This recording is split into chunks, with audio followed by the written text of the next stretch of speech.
all the other hundreds of people that are going through that same thing? You came out, he came out, but do they care about that? Is that part of their discussion? And that's one of my biggest criticisms about the hierarchy of the church. Now, I'm not talking about United Methodist members or churches, especially not reconciling churches like this, but the hierarchy of the church is not listening. They're not listening to the kind of harm and pain they're causing by allowing these laws and this language, to remain in the book of discipline.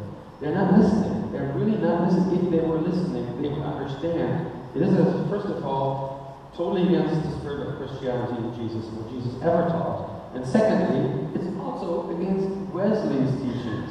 I mean, he said about, the Christian life, there are three things.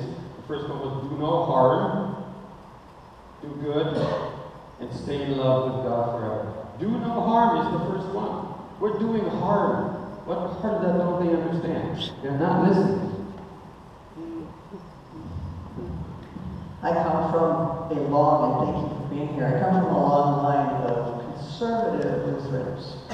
And somewhere 30-some years ago, my whole family, my parents, I had a lot of ministers on all the sides. My parents left the Missouri Synod and moved over to what that was, the AELC, LCA, spaghetti, which finally united. But that conservative branch and conservative Christians across the nation are polarizing themselves farther to the right, are not even ordaining women, let alone gays and lesbians, GLBTs. What do you make of that segment growing in size, where all mainstream denominations are diminishing in size? Yeah, that's a sore subject too. I find that very, very difficult to understand. Of course, this all is tied to geography as well. I really believe that this doctrine, this homophobic doctrine, is really aiding those kind of churches, though, that are more in the South and in the Alabamas of the country.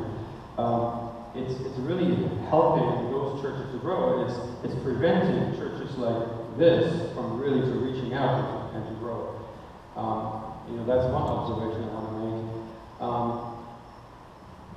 make. Another is I can't fathom and believe that this is going to continue, because this country is changing overall. And if you ask young people, even in those conservative areas, you will find a difference there, a difference in opinion. Young people, even in those conservative areas, really get it right. To them, it's a non-issue. The majority of them, the vast majority of them. So as we continue into the future, you will see that changing drastically, because we're certainly not reaching the young generation. As in Methodist Church, as long as we have these horrible provisions in place, except of course when a church like this is making a statement to the community and saying, look, we may be not a Methodist church, but we're accepting, we're inclusive, and we are allowing gay marriage to happen in this church, and we are allowing LGBT ministers to minister to us. That's where you see a difference. But overall, it's still hurting the churches, even reconciling churches, because people get that. They know that the United Methodist Church is struggling with this, and it's discriminatory. Hi, first of all, I wanted to thank you so much for coming. Your testimony, your story is so incredibly powerful. I'd like to encourage you, please don't just preach to the choir, because those of us that are here came to hear you speak because we have rainbow souls on. We are on your side. I have a lot of friends online. I follow a lot of social media who are gay and lesbian, and they're so distanced from the church, and they just have no interest at all. They see the church is so close to them, and that the church hates them, and I would just encourage you in any way that you can to get the word out in any public format that you have. I saw that there was an interview with you on The View, is that correct? Yeah. I didn't see it online yet, I'm going to go home and watch it, but anything that you can do where the story would get out beyond our doors of our church and the reconciling churches. The question I have for you, so many changes have taken place in my life. I was born in 1963, so a lot of churches wouldn't ordain women, and because of changes outside of the church and the attitudes toward women and women's rights outside the church came around and said, maybe we need to rethink. Some churches still are very conservative and won't ordain women or allow women to be in ministry at all. But so many have come around there. And in 1969, up until 1969, it was against the law for an interracial couple to marry in many, many states. And that has come around. I see the gay marriage issue as being very much a civil rights issue. And we're seeing it fall state by state as these states are legalizing and they're doing away with the marriage bans. Looking forward to 2016, with all of these states coming around, even some of the deep south states, Alabama, do you think that might somehow make the church, the more conservative side of the church, rethink this and start looking at how Methodism has always stood for civil rights and always stood for dignity of people? Do you think that the world might change the church's mind? Oh, absolutely. I absolutely believe that. And by the way, I do have great opportunities and already have great opportunities to take it outside of the church even. I just had the privilege of doing the invocation in the Philadelphia City Council, and I was on several forums that were not church related, and I will have a great chance to speak at many interfaith services for many pride parades, especially in the East.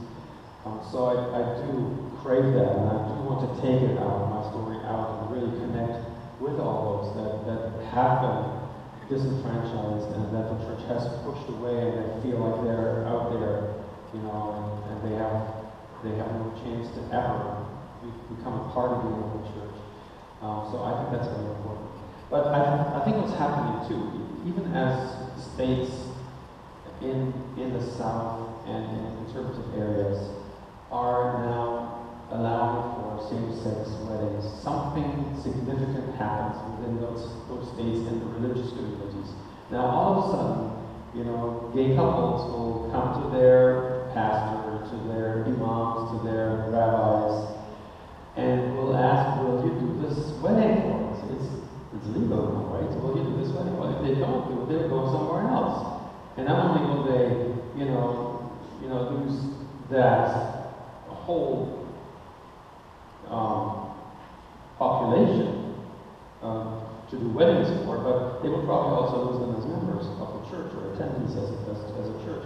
So what this will do is this will actually force ministers who are now sitting on the fence, fearful of doing the wrong thing. It will force them to take a stand. In my experience, a lot of clergy, a lot of ministers are actually in their heart of hearts already pro-gay rights.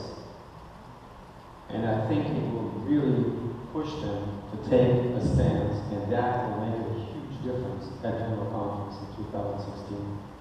Believe that. Any others?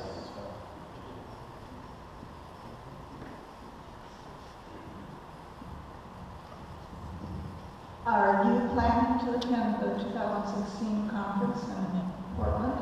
Oh, absolutely. I'll be there.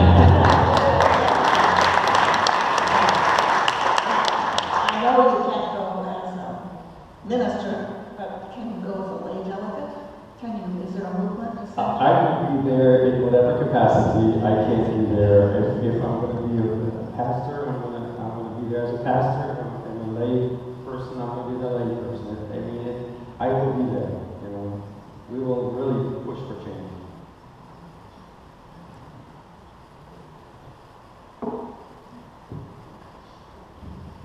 Thanks again for being here, but now that you've been officially fired in the church, other than this particular doctrine, has it soured you at all? I mean, you spent your entire life in the United Methodist Church. Has it soured you at all on the overall ministry, mission, doctrine of the United Methodist Church? Actually, it has not. I mean, I have to admit, there was a time, like right after I was found guilty and I was, defrocked. There was a time when I thought that maybe I would never set foot into any church again because I was deeply hurt. But as I said in my speech, something remarkable happened. I'm seeing the support from thousands upon thousands of United Methodists and others, but of United Methodists members and pastors, clergy, chaplains, even bishops. I didn't mention this, but as many of you know, Bishop Parkani from the California Pacific Conference actually called me a day after I was defrocked and invited me to be a minister in her conference. I mean,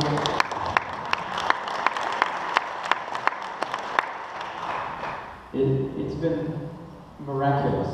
It's been totally, unexpectedly divine, and I have to give credit to God, for really rescuing me, because that was my one moment when I probably saw the waves and the wind, and I felt down and sank, and God lifted me right back up to my family. And it's been really a tremendous moment of feeling to see how big the support is in the United Methodist Church.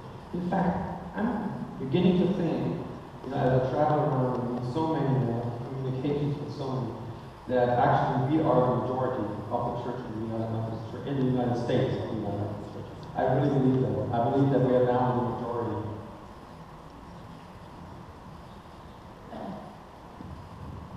So I have a question, and it sort of continues that line of thought. I've been very aware for the last 20 years of political forces outside the United Methodist Church manipulating within the United Methodist Church, as they have done also within the Episcopal Church and within the Presbyterian Church USA. Huge amounts of money have been poured in, and it is purely a political agenda to counter what they see as the gay agenda of politics infusing the churches. Have you been aware at all of outside political influences being involved in your situation? Yeah, it's interesting that you mentioned that, but